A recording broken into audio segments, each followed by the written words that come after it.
Government వచ్చిన తర్వాత మీకు ఈ విధంగా అవుతుందా? ఎక్కడ గవర్నమెంట్ అన్నా ఇది రాకపోయినా మంచిగుండు. మళ్ళీ ఆ ముసలివాడు వచ్చిన కేసీఆర్ వచ్చినా మంచిగుండు. సరే తిన్నాడు అంటాడు. ఏం తిన్నాడు అన్న?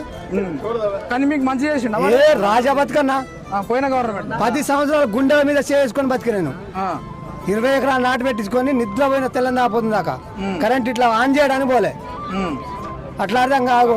ఇగో కెనాల్ కాలంలో మొత్తం ఎండిపోయి ఉంది. ఇప్పుడు నీళ్ళు లేవా పైన? నీళ్ళు లేవా? కింద ఇడిచి పెడితే ఏమవుతుంది? కడుపు ఏమవుతుంది?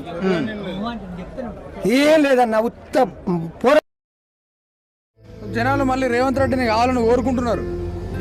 రేవంత్ రెడ్డి ఎందుకంటే ఆయన ఏం చేస్తాడు వచ్చి ఏం లేదు. ఎవరు రావాలని కోరుకుంటారులే?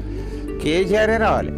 మళ్ళా కేసీఆర్ వస్తేనే మళ్ళా అప్పు చేయకుండా ఎవరు ఉంటారా? అప్పు చేయకుండా గొప్ప ఎక్కడే పెడతావు?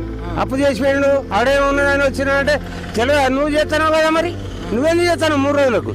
ఆయన 10 ఏళ్ళు చేసిండు, కాలువలు సాపు చేసిండు, ప్రాజెక్టులు కట్టిండు, అన్ని నీళ్ళు తెప్పించిండు. కూలడి అంటే ఎక్కడ పెద్ద పెద్ద బిల్డింగులే కూలుతాయి. దానికి ఎవరైనా చేయలేం కదా. వాస్తవానికి మాత్రం ఈ ప్రభుత్వం వచ్చింది చాలా డేంజర్.